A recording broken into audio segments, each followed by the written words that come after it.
Bismillahirrohmanirrohim. Assalamualaikum warahmatullahi wabarakatuh. Kembali lagi bersama channel FS Story. Sebelum masuk ke cerita, alangkah baiknya kita berdoa sejenak untuk menjaga kita dari hal-hal yang tidak baik. A'udzubillahi minasyaitonirrajim. Ya Allah, ya Tuhanku, aku berlindung kepadamu dari bisikan-bisikan syaitan, dan aku berlindung pula kepadamu ya Allah, agar mereka tidak mendekati aku. Kali ini saya akan membahas kisah misteri rumah sakit di kota Bandung. Pria ini ditemani makhluk halus penunggu pasien dan pasien hantu. Rumah sakit adalah tempat orang sakit yang mengikhtiarkan kesembuhan agar bisa segera pulih. Tidak jarang, setiap hari rumah sakit selalu penuh oleh pasien yang berjuang mengikhtiarkan kesembuhannya. Namun bagaimana jika rumah sakit, tempat yang seharusnya berfungsi sebagai sarana kesembuhan, malah menjadi sarang atau tempat yang dihuni oleh makhluk tak kasat mata? Seperti kisah yang dialami oleh seorang warga bernama Gali. Ia menceritakan kisah menyeramkan yang pernah ia alami, yang dilansir mapaibandung.com. Kisah nyata Gali ini ia alami pada tahun 2010 saat ia masih kuliah di salah satu universitas di kota Bandung. Walaupun kejadian ini cukup lama telah berlalu, namun kisah yang Gali alami ini cukup jelas terekam dalam ingatannya sampai saat ini. Kejadian mengerikan yang Gali alami ini terjadi di salah satu rumah sakit yang berada di Jalan Soekarno-Hatta, kota Bandung. Kebetulan rumah sakit tersebut sangat besar dan strategis, sehingga membuat rumah sakit tersebut selalu ramai dikunjungi oleh banyak pasien. Saat Gali masih kuliah, ia menyewa kamar kos di daerah Jatinangor. Dan kejadian mengerikan ini bermula di sini. Saat itu, teman kos Gali yang bernama Dikas ketika keluar kamar dan tiba-tiba panik. Langsung saja Gali dan temannya yang lain penasaran dengan apa yang terjadi dengan Dika. Akhirnya mereka menghampiri Dika dan menanyakan apa yang sedang terjadi pada dirinya. Menurut penuturan Dika, ia melihat sosok pocong di atas lemari pakaian di kamarnya. Sosok pocong itu menatap Dika dengan tajam. Mukanya hancur, hitam dan beraroma tidak sedap. Seketika Gali dan teman kos yang lain mengecek kamar Dika. Namun Gali tidak menemukan ada apapun dalam kamar tersebut. Mungkin Dika sedang bermimpi saat itu, ucap Gali dalam hati. Pada saat malam harinya, Dika masuk ke kamar Gali dan menceritakan bahwa badannya dalam keadaan tidak enak. Bahkan Dika sempat muntah. Saat itu juga Gali memutuskan membawa Dika ke rumah sakit terdekat. Kebetulan jarak antara rumah sakit dan kosan Gali tidak terlalu jauh. Setidaknya membutuhkan waktu 15 menit untuk menuju rumah sakit tersebut. Saat tiba di rumah sakit, waktu menunjukkan pukul 10 malam. Dan Gali langsung menghubungi UGD agar Dika segera dapat penanganan. Setelah Dika ditangani oleh dokter, Gali baru menyadari bahwa keadaan rumah sakit saat itu tampak beda sekali jika dibedakan dengan saat mereka datang pada waktu siang hari. Gali saat itu menunggu di ruang tunggu UGD. dan sesekali melihat pasien yang lewat. Ada yang meninggal hingga pasien yang datang dengan kondisi fisik yang kurang baik. Selama kurang lebih 2 jam ditindak, dokter saat itu menyarankan agar Dika dirawat di rumah sakit selama beberapa hari. Karena Dika harus mendapatkan perawatan lanjutan lagi.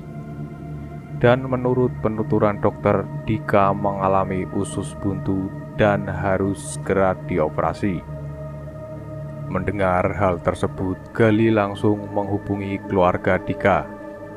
Dan keluarga Dika saat itu meminta agar Dika mendapatkan kamar VIP atau 1 kamar untuk 1 orang saja. Namun saat itu yang tersisa hanya kamar biasa dengan jumlah pasien maksimal 2 orang. Dari ruang UGD menuju kamar rawat inap yang ada di lantai 3, Gali merasakan hawa yang aneh dan kurang enak menghampirinya. Hingga akhirnya Gali sampai di kamar yang terletak di lantai 3 tersebut. Saat itu, di kamar tersebut sudah ada pasien seorang kakek-kakek yang ditemani oleh 2 orang yang mungkin saja anak kakek tersebut. Gali langsung membereskan perlengkapan Dika. Dan setelah semuanya beres, Gali menuju balkon untuk menghirup udara segar. Badhe ngerokok. Salah satu dari anak kakek tersebut menyapa dan menawarkan rokok kepada Gali saat itu. Gali saat itu menolak rokok tersebut karena ia bukan seorang perokok. Kemudian setelah berkenalan, anak dari kakek tersebut bernama Dadan. Akhirnya Gali terlibat obrolan yang cukup lama dengan Dadan. Diketahui, Dadan sudah hampir 2 minggu menemani kakeknya tersebut di rumah sakit. Karena penasaran, Gali menanyakan mengenai sakit yang diderita oleh kakeknya tersebut. Dadan menceritakan bahwa secara medis kakeknya tidak menderita sakit apapun. Tapi bila dilihat langsung, ia seperti orang yang sesak nafas. Sesekali Gali melihat ke arah Dadan. Ia melihat mukanya sangat pucat dan matanya terlihat lingkaran hitam seperti kelelahan. Hati-hati, jangan tidur kemalaman ya di sini mah, ucap Dadan kepada Gali. Perkataan tersebut nampak sedikit aneh bagi Gali. Gali saat itu tidak memperdulikan perkataan Dadan. Waktu sepertinya sudah tengah malam, dan Gali masih ada di balkon kamar tersebut. Sesekali Gali memperhatikan keadaan luar rumah sakit. Suasana rumah sakit saat itu sangat gelap, sepi, dan yang terdengar hanya kicauan suara burung malam saja. Akhirnya Gali memutuskan untuk kembali ke dalam kamar. Dalam kamar tempat Dika dirawat, kamarnya disekat. Di samping masing-masing ranjang ada sofa kecil yang dapat digunakan oleh penjaga pasien untuk beristirahat. Malam itu, Gali tidak mengantuk sama sekali. Sekitar pukul 1:30 dini hari, Gali mendengar pintu kamar sebelah terbuka seperti ada yang masuk. Dalam hati Gali berkata, mungkin ada pasien yang masuk. Tidak lama kemudian, Gali mendengar ada suara rintihan mengatakan, Tolong saya." Karena penasaran, Gali akhirnya memberanikan diri melihat kamar sebelah. Lorong rumah sakit saat itu sangat sepi. Tidak ada aktivitas apapun dan yang terlihat hanyalah kursi roda yang ada di samping kamar tersebut. Gali berlahan jalan menuju kamar tersebut dan akhirnya ia sampai di depan pintu kamar itu. Gali mencoba melihat melalui kaca kecil yang ada di depan pintu kamar tersebut. Ternyata di kamar ditunggui oleh satu orang saja. Tapi ada yang berbeda. Orang yang menemani pasien tersebut berambut panjang sebahu, tidak rapih, dan seperti memakai daster panjang berwarna putih. Saat itu Gali belum merasakan hal aneh apapun. Gali memutuskan kembali ke dalam kamar Dika. Tapi saat Gali berbalik dan melihat ke arah kursi roda yang awalnya ada di depan kamar, tiba-tiba saat itu kursi roda berpindah beberapa meter dari posisi awal. Gali mulai panik, karena ketika Gali melihat ke arah kamar sebelah, Gali tidak mendengar suara kursi roda yang bergerak. Gali langsung masuk ke dalam kamar. Tapi ketika ia melewati ranjang kakek dari Dadan, Gali tidak melihat siapapun di tempat tidur itu. Loh, kok bisa kosong? Kakek dan kedua anaknya di mana? Gali hanya berpikir bahwa kakek sedang dipindahkan ke ruang ICU. Malam itu, Gali mencoba untuk tidak memikirkannya, dan ia pun tertidur karena sudah mengantuk. Keesokan harinya, Gali dibangunkan dengan suara alarm HP. Saat itu, Gali langsung cuci muka dan lanjut mandi. Keadaan Dika pada pagi itu, ia terlihat cukup baik, dan Gali sempat mengobrol sedikit dengan Dika. Di tengah obrolan, Gali memutuskan untuk membeli sarapan di kantin rumah sakit. Saat berjalan menuju keluar, Gali melewati tempat tidur yang awalnya ditempati kakek. Tapi tempat tidur tersebut kosong, tidak ada siapapun di situ. Setelah membeli sarapan dan kembali ke kamar Dika, Gali masih belum melihat kakek dan dua orang anaknya tersebut kembali ke kamar. Dalam hati Gali berpikir, kakek masih di ruang ICU. Tidak lama setelah itu, Gali memutuskan untuk kembali ke tempat kos. Karena jam 1 siang, Gali ada kuliah dan akan kembali menunggu Dika setelah kelas selesai. Kebetulan saat itu ada beberapa teman yang akan menjenguk Dika di rumah sakit. Setelah maghrib, Gali kembali lagi ke rumah sakit untuk menunggu Dika. Hari ini adalah hari kedua Gali menemani Dika di rumah sakit. Gali melihat kakek ada di tempat tidurnya bersama kedua orang anaknya tersebut. Kondisi kakek tersebut sama seperti semalam, nampak sesak nafas dan tidak berdaya. Ditambah saat melihat kedua anak kakek tersebut, Gali melihat muka mereka pucat. Sekitar jam 10 malam, teman-teman kos pamit pulang karena kebetulan mereka ada kelas pagi saat itu. Sementara Gali lanjut menginap untuk menunggu Dika. Seperti biasa, ketika semuanya sudah kondusif, Gali pergi ke balkon kamar, kembali untuk sekedar melihat pemandangan sekitar. Lalu Dadan kembali datang menghampiri Gali dengan pakaian yang sama seperti kemarin. Dalam hati mungkin Dadan kehabisan baju sehingga memakai baju yang sama dengan hari itu. Tapi anehnya, Ketika Dadan datang, dia menyapa Gali sama persis seperti semalam. Dadan menyapa dengan menawari rokok. Kata-katanya sama persis, tidak ada yang berbeda. Gali tidak memperdulikannya. Ia kembali mengobrol dengan Dadan. Namun aneh, obrolan Gali dan Dadan juga sama persis seperti saat kemarin waktu pertama kali bertemu.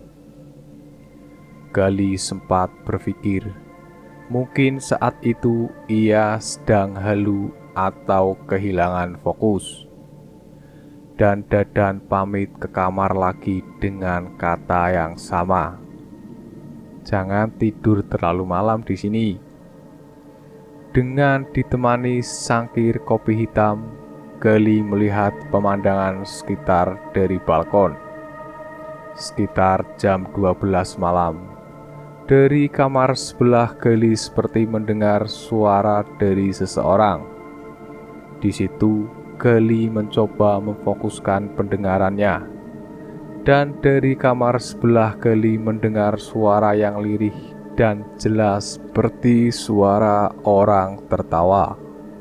Sontak suara tersebut membuat bulu kuduk Gali merinding. Seketika saat itu Gali langsung panik dan merasa takut.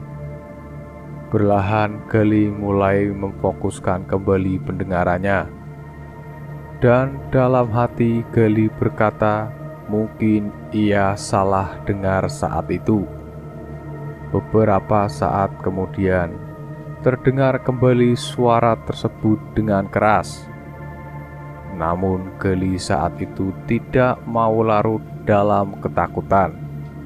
Kemudian Gali memutuskan mendekat ke arah balkon kamar sebelah. Dengan perasaan cemas dan tetap berhati-hati, perlahan Gali melangkahkan kaki mendekati balkon kamar sebelah. Balkon kamar sebelah hanya berjarak 1-2 meter dari tempat Gali. Ia dapat melihat kondisi kamar sebelah melalui jendela kamarnya. Kamar sebelah nampaknya kosong, tidak ada pasien yang sedang dirawat inap. Lalu karena masih penasaran, Gali cek pintu kaca kamar tersebut yang kebetulan sedikit terbuka. Tirainya seolah-olah bergerak karena tertiup oleh angin. Nampak jelas tidak ada orang di dalam kamar tersebut.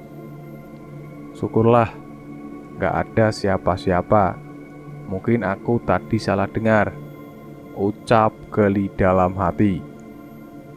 Sejurus kemudian, ketika pandangan Gali menatap kembali ke arah jendela kamar tersebut, Gali melihat ada sosok bayangan seperti bayangan seorang wanita. Perawakannya tidak terlalu tinggi, dan sosok tersebut berada di belakang tirai, dan bayangan tersebut hanya diam, tidak bergerak sama sekali. Hanya terlihat rambutnya saja yang berkibas karena tertiup angin. Gali mencoba mendekati dan memfokuskan pandangan matanya. Dan ketika angin meniup tirai, terlihat jelas wanita tua sedang berdiri menatap ke arah Gali. Wajahnya nampak pucat, rambutnya terurai panjang dan berwarna putih, serta wanita tua tersebut memakai kemben. Lalu kelopak matanya hitam sedang menatap tajam ke arah Gali. Saat itu Gali benar-benar kaget. Hampir saja Gali terjatuh pada tepi batas balkon. Kemudian saat itu juga Gali langsung kembali ke kamar dengan perasaan takut dan campur aduk. Malam itu kamar yang ditempati oleh Dika terasa berbeda. Gali tidak pernah merasakan perasaan takut seperti itu. Napas Gali tidak beraturan, serta keringat dingin bercucuran. Gali yang saat itu berusaha mengontrol diri dengan mengatur nafas dan berdoa. Lalu beberapa saat setelah Gali tenang, ia kembali mendengar lagi suara. "Gali, tolong saya, tolong." Seketika bulu kuduk Gali menjadi berdiri. Ia merinding ketakutan. Kurang lebih 3 kali kalimat tersebut ia dengar dengan jelas. Dalam hati Gali bertanya, siapa orang yang meminta tolong kepadanya? Dan dari mana orang tersebut tahu namanya? Dan saat itu juga Gali keluar dari kamar, berlari sejauh-jauhnya dari kamar tersebut. Gali saat itu memutuskan untuk tidak tidur, kemudian ia mendatangi titik ramai, tepatnya di ruang resepsionis. Lalu para suster yang jaga melihat Gali dengan tatapan yang sangat aneh. Gali tidak berkata banyak, kemudian ia memperhatikan sekitar. Kemudian ia melihat tempat jaga perawat yang berbeda di pojok lorong rumah sakit yang dekat dengan lift.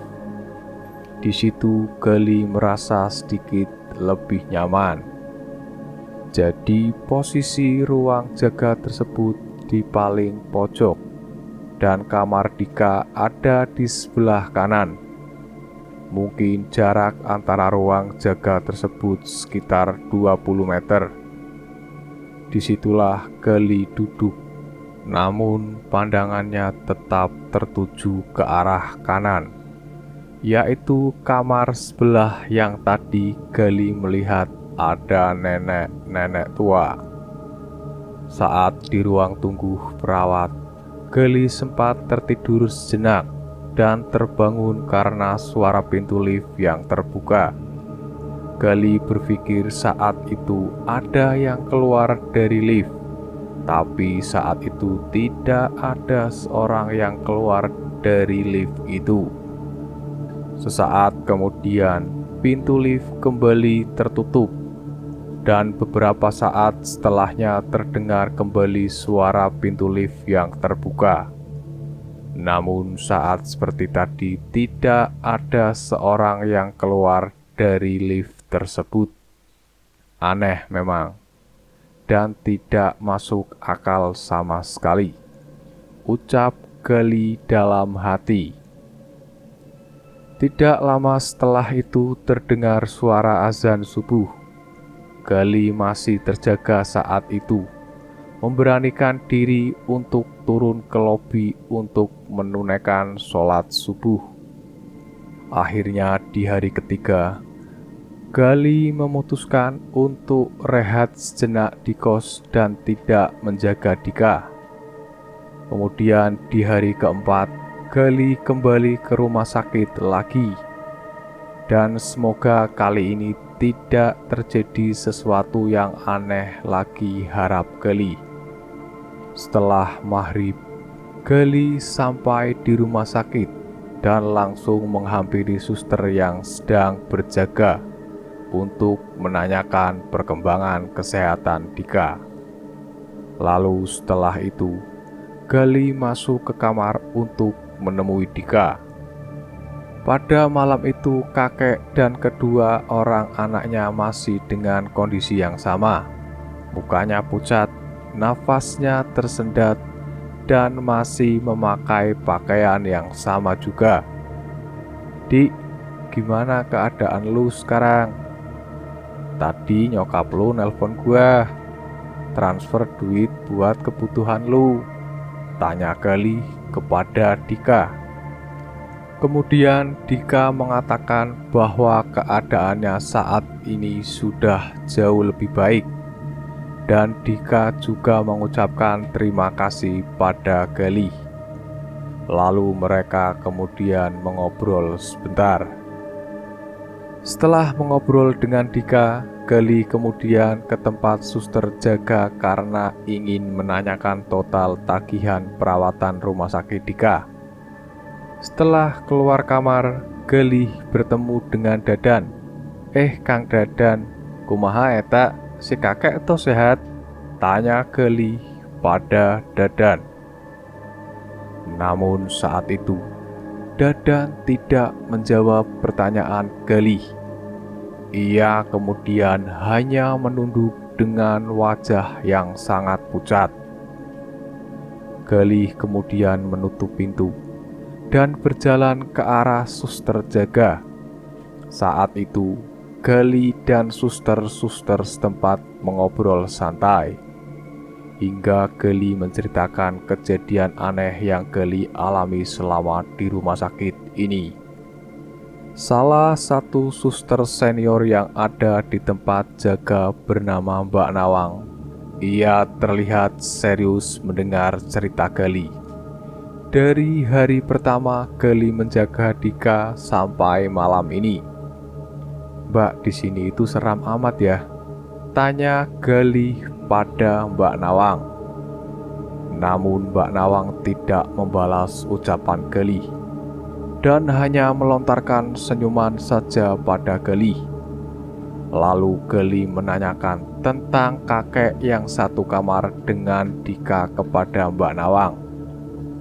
Lalu kemudian Mbak Nawang memberitahu bahwa kakek itu menderita sakit paru-paru dan ia terlihat selalu sesak.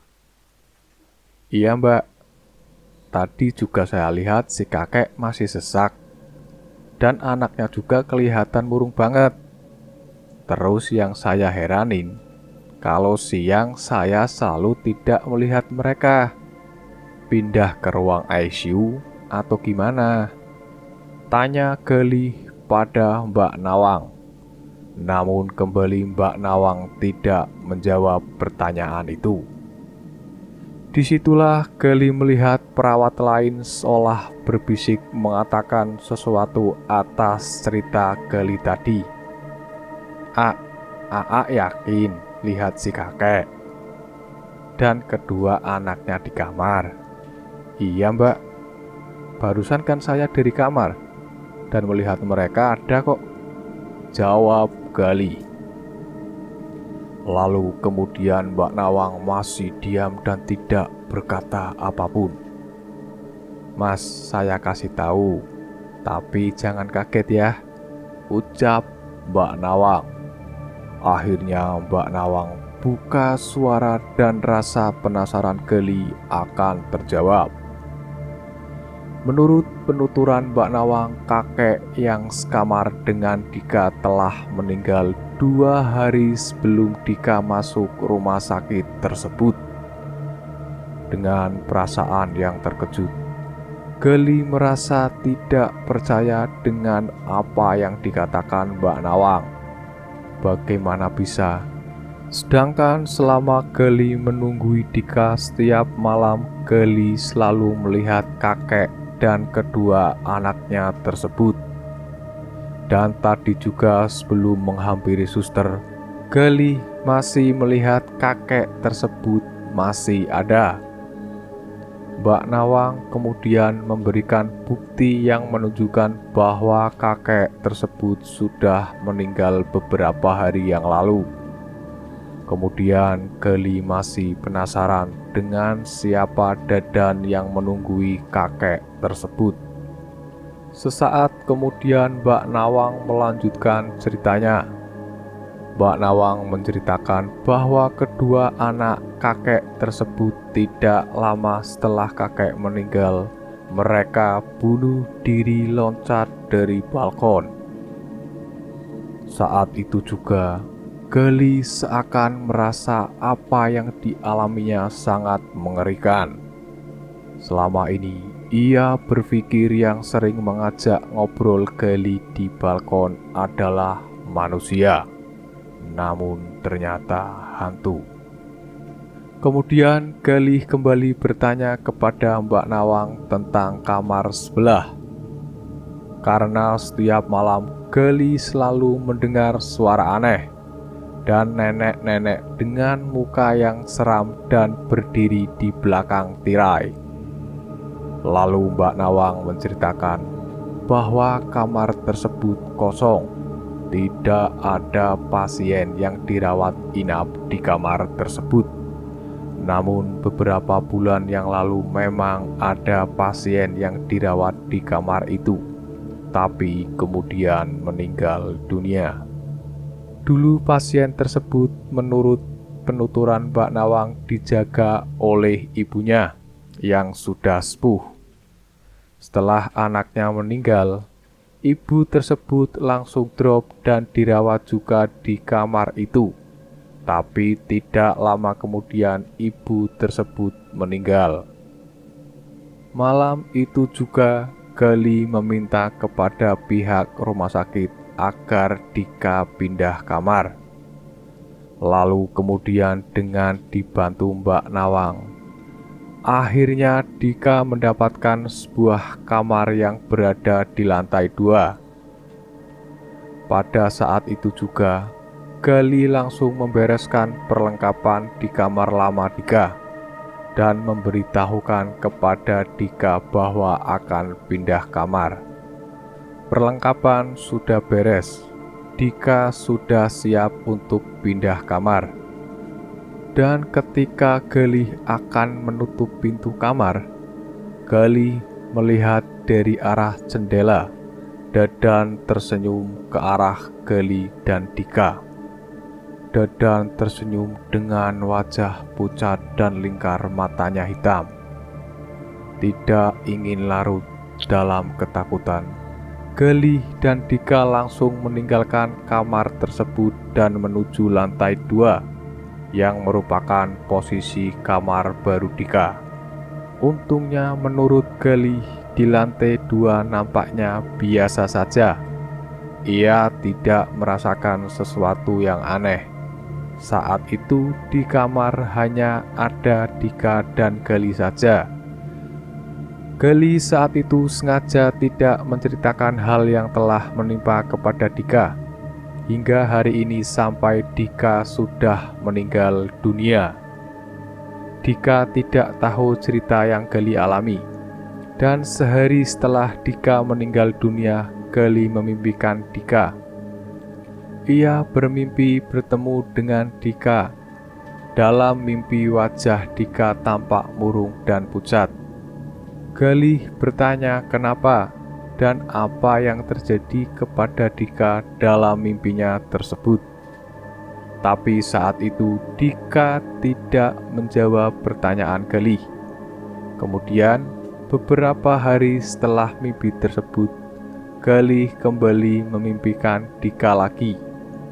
Dalam mimpi kali ini, Dika terlihat sedikit lebih ceria dan wajahnya tidak terlihat murung. Dan Gali berharap semoga itu bertanda baik dan semoga Dika tenang di alam sana. Semoga dengan adanya kisah ini kita bisa lebih berhati-hati. Kalau di dekat kita ada juga makhluk yang tak kasat mata bisa mengganggu kita. Jangan lupa berdoa dengan apa yang mau kita lakukan. Semoga kita selalu dalam lindungan Allah Subhanahu wa Ta'ala.